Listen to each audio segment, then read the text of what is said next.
Ghana is like one of the safest places on this planet Earth. Of 163 countries, America ranks 132nd. Does Ghana rank? 55. Those are just numbers.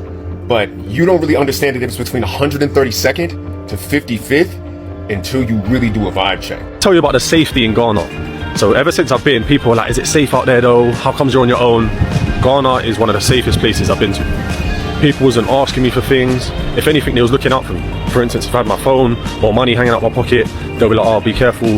But when I'm playing football, I'm leaving my stuff, my cameras, my phone. And this idea that Africans don't like black Americans or don't see us as a part of them, Ghana just sinks that shit like the Titanic. Something is really happening. There is a kind of wind that is blowing. There is a natural mystic about Ghana, and that mystery is blowing. What is actually happening? People are calling Ghana out, but you see, I think it is for a good reason. They are calling Ghana out as one of the safest countries in Africa and even in the world. But let us see, is it the truth, or it is just a beautiful story we just want people and ourselves to believe? Ghana is like one of the safest places on this planet Earth. Especially, I think it's like rated #1, not of the world, but of Africa, is like the safest country. They have a great relationship with America and some of the other, big time countries, and so they're a very peaceful country. Very, very nice people, very humble, and so there's not a lot of danger. Charlie, you have done well, Charlie. Thank you. Hey, you have done well, Charlie. Now the Western world will see. Charlie, you have done well. They will see you. They will see you. Please, I'm begging you. Can I leave now? Can you leave? Hey, is the grass green? Yes, the grass is green. Get out of here, my friend. Wait, so you're not going anywhere.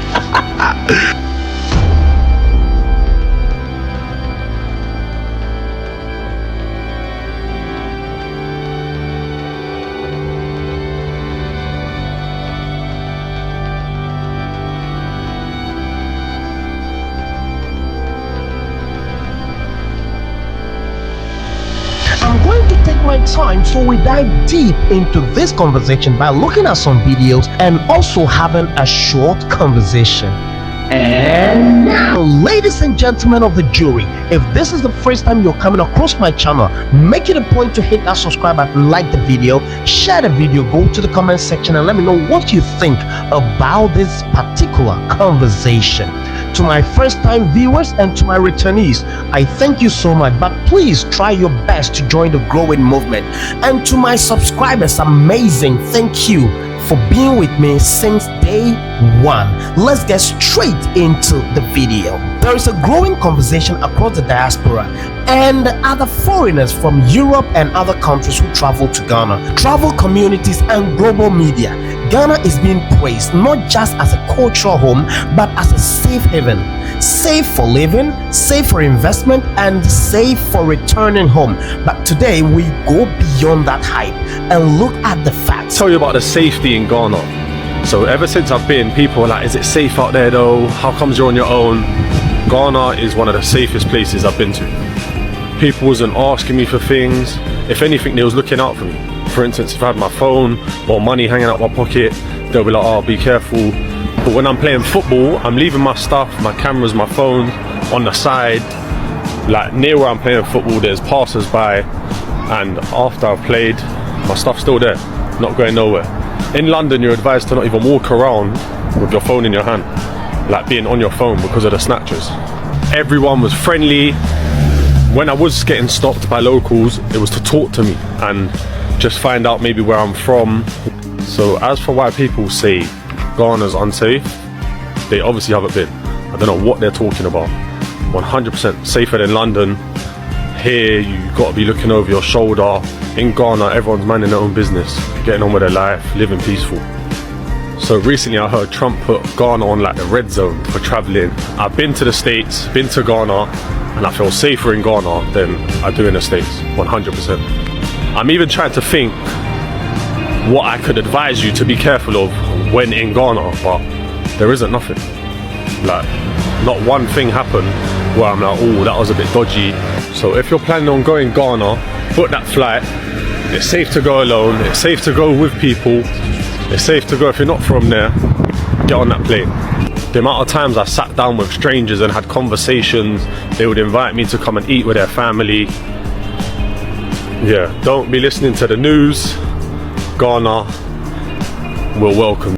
So I'm back from Ghana, and the differences between our two countries and the danger that our country is in could not be more apparent. And this idea that Africans don't like black Americans or don't see us as a part of them, Ghana just sinks that shit like the Titanic. They're so open to us. They call us brother. They literally say welcome home. When I went to Elmina, the fact that I'm black American got me so much compassion. They family, yo. And I went all over Ghana. This wasn't just me being in one city coming to a conclusion. I went from Accra to Cape Coast to Elmina to Tamale up north to the city of Wa to Mole and back. When I tell you that there is no equivalent of the kind of political, combative, vitriolic dialogue that we're having in this country, it's just absent. I didn't realize how much I think about perhaps being involved in an active shooting until I went to a place where that was literally not a possibility. You see, most Americans don't know about the Global Peace Index. It is this database that tracks how violent and prone to crime a country is and how safe you actually are. And out of 163 countries, America ranks 132nd. Was Ghana rank 55? Those are just numbers. But you don't really understand the difference between 132nd to 55th until you really do a vibe check. I mean, the only 3 African countries that rank above Ghana are Mauritius, Madagascar, and Botswana. And the only Western country that ranks below America is Israel. And every country that is an active war zone is pretty close to where we are. Like, going there's no question that America's more advanced technologically when it comes to like how often your internet works and the sanitation of the water and how often they pick up trash and how well the roads are like paved, right? But Ghana is more advanced socially. There are pockets of different languages, different religions that in the American context you would think would be at war. No, sir.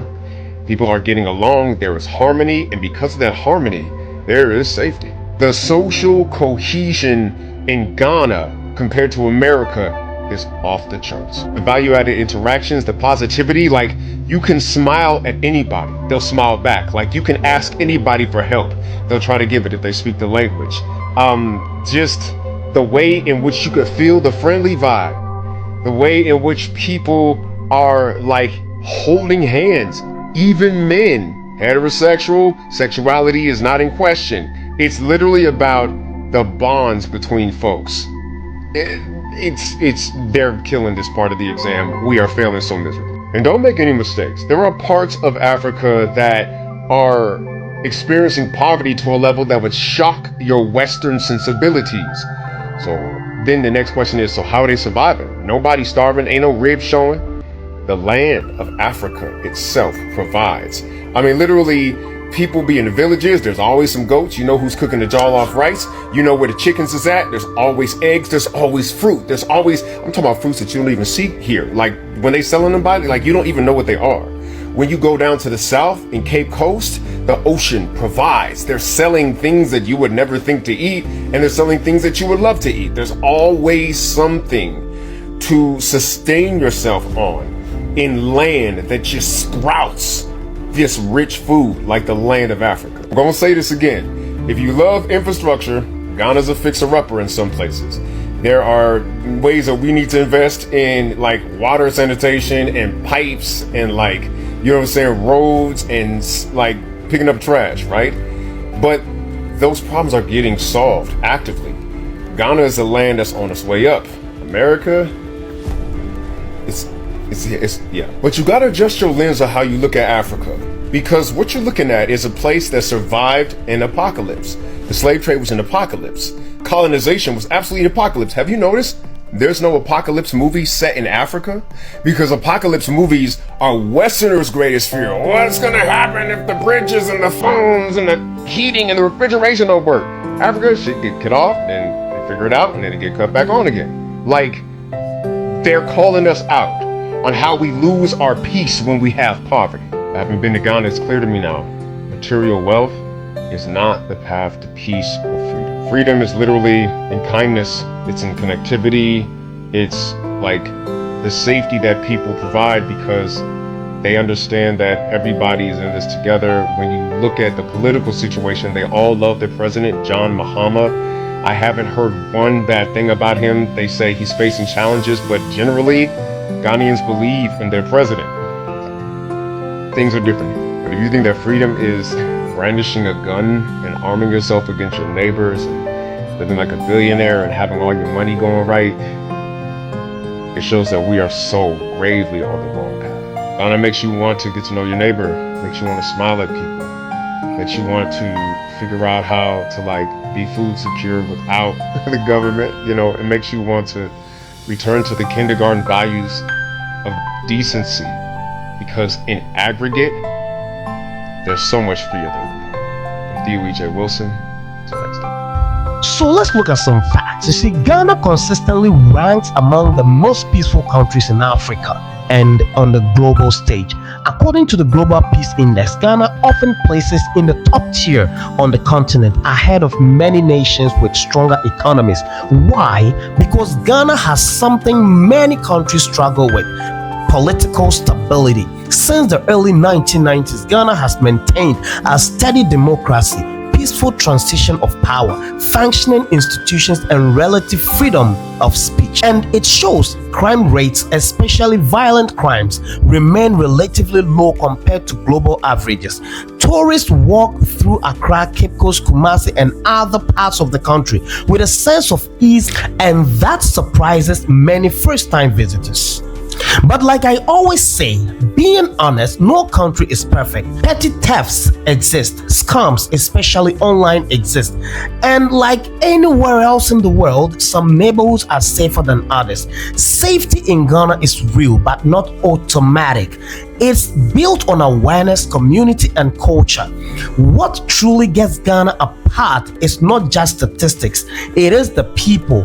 There is a deep-rooted culture of hospitality, what many call Ghanaian warmth. Strangers will guide you, neighbors look out for you, communities still matter.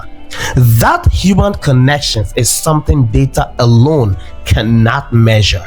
So for many in the diaspora and many people around the world, Europe, and other travelers who come to the country, Ghana represents more than safety. It represents peace of mind. After initiatives like the Year of Return, the Black Star Experience, and the Beyond the Return, thousands have visited and many stayed. They found not just safety but belonging. They found peace. But here is the truth most videos won't tell you. Adjusting takes time. Different systems, different pace, different expectations. So I would tell you that yes, Ghana is safe, but still as a human, you need to take very good care of yourself. So is Ghana truly safe? Yes, but its greatest security isn't just in policies or rankings. It is in its people, its stability, and its spirit. And maybe that is why the world keeps talking about it. I hope you get this, and it is going to help you, guide you if you are coming into Ghana, or you are already in Ghana, or you are planning to visit Ghana. Thank you so much for joining me through this episode. And if you have already been in Ghana, let me know your experience, what you have experienced. Go to the comment section, let me know. Thank you so much. Hit that subscribe button, like the video, share the video. You must remember, the story of Africa is being rewritten, and don't let us write it without you. This was Inside Studios Network. I'm gone.